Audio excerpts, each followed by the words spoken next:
Hello everyone. स्वागत है आपका अपने YouTube channel RPS education house में। आज हम करेंगे आरएएस मेंस आंसर राइटिंग का पार्ट 8।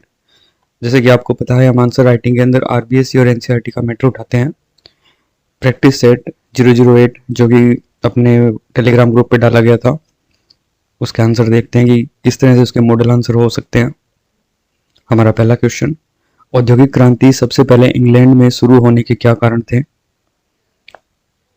आइए देखते हैं इसका क्या आंसर हो सकता है। इसका जो आंसर है हमें पॉइंटर में लिखना पड़ेगा कि औद्योगिक क्रांति इंग्लैंड में शुरू होने के क्या कारण थे। जैसे कि एक कारण था इंग्लैंड की विस्तृत औपनिवेशिक साम्राज्य, यानी कि जो इंग्लैंड का जो औपनिवेशिक साम्राज्य था वो बहुत लंबा चौड़ा फैला हुआ था, जबकि यूरोप के अन्य देशों के पास इतने उपनिवेश नहीं थे।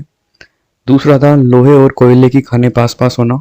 इंग्लैंड में लोहे और कोयले की खानें पास पास होने के कारण पक्का लोहा निर्माण में अधिक सुविधा हुई थी।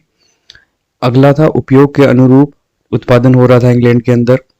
उससे अगला था चौथा पॉइंट कि अर्धकुशल कारीगरों की उपलब्धता थी। जब इंग्लैंड में सामंती व्यवस्था भंग हो गई थी तो बड़ी संख्या में लोग बेरोजगार हो गए, तो जो सेमी स्किल्ड कारीगर थे उनकी औद्योगिक क्रांति की वजह से उपलब्धता हो गई।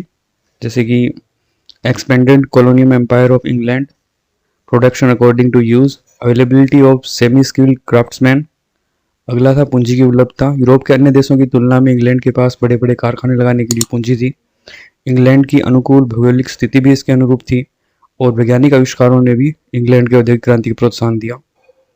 यानी कि availability of capital, favourable geographical position of England and promotion of scientific inventions.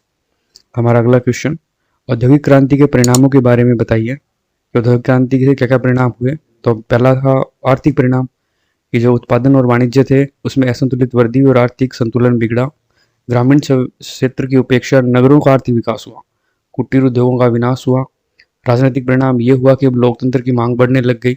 मध्यम वर्ग की राजनीतिक महत्वाकांक्षाओं का उदय हुआ और श्रमिक संगठित हुए और अपनी मांगों को लेकर आंदोलन का उदय हुआ। इकोनॉमिक कॉन्सिक्वेंसेज ये थे, पॉलिटिकल ये थे। और इसके अलावा सामाजिक परिणाम ये हुआ कि नए सामाजिक वर्ग का उदय हुआ।